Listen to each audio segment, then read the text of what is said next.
Dr. Lusso, and I'm a doctor of sport and performance psychology. Okay, so you run zone dive, you get 4 yards, you run zone dive again. That's the basis of the offense. Now, if the C-gap player takes the quarterback, you got 2 options.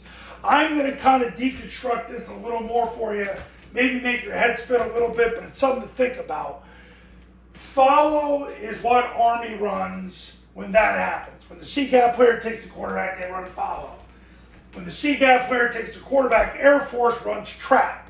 But I'm going to give you the reason for the situations why one would be better than the other. Here's why. If the guard's covered, you're going to get a triple team out of it. So if you get a 2-eye 2 or 3, you want to run follow. If you get a 0-1 or A-gap defender, you want to run the trap. Now, I'll get this question. Dr. Sella, what if we get a bear front? What if we get a 1 and a 3 technique on the play side? Okay, go with the trap. And I'm going to tell you why you go with the trap. Because it influences the A-gap defender. It influences the 0. Center blocks back, guard blocks down, quarterback jumps play side, points the ball over to center, ball hits off the down block, and hits over the tackle via release.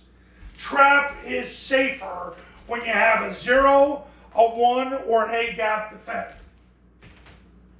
Trap is a safer play to run when you got a 0, 1, or A-gap defender. Now, if you don't have a 0, a 1, or an A-gap defender, follows the better play because you get a triple team out of it. Because now the center can clearly release. Now I'll get the question, Dr. Sella, what about if we get a 2-eye and a 4-eye? Well, in that case, you still want to run the follow play and then have the tackle down block the 4-eye. Make sure he down blocks him and he doesn't base block him, so you give him a 3-leg up. But if you get a 0, a 1, or an A-gap defender, trap is safer to run than follow.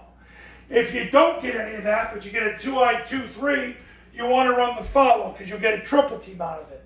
Now the question remains, what if you get a 2-eye and a 4-eye on the same side?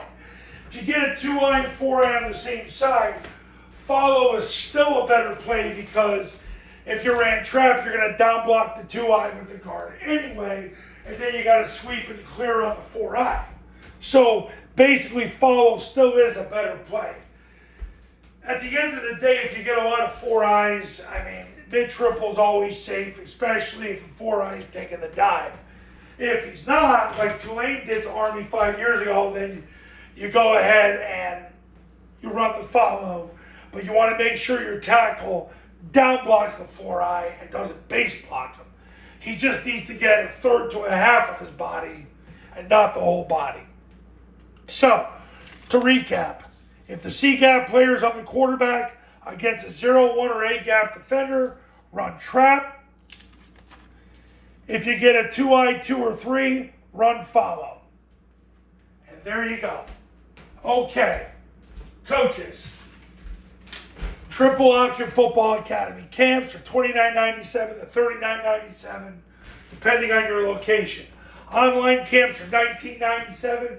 All you need is an iPhone and a Bluetooth speaker, and we're good to go. St. John Paul II in Phoenix had their first winning season in the history of in school history in any male sport after doing their online camp. You get the online academy for free if you do a camp. If you do the online academy by itself, it's $9.97. Give me a call. Go to tripleoptionfootball.com to see how the camps work, the academies work, and to read all the testimonials. And look forward to speaking with you.